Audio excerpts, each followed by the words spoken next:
stability, and also making sure businesses are able to do business in India at a time when global uncertainty is making decisions difficult for even businesses from outside to come into India.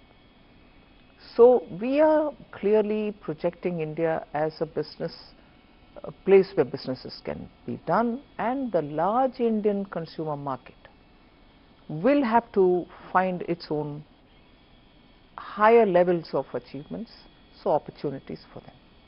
So that is, I think, therefore, this message. So vision, searching for vision, or saying this budget has no vision, is, I think, not understanding the perspective with which we are coming. And one last point here, budget and aside from budget, reforms continue. We have done several reforms, not through the budget, yes, but yet outside of it through the year. yes. That is why the expression Reform Express, it is continuing to move and move at a good pace.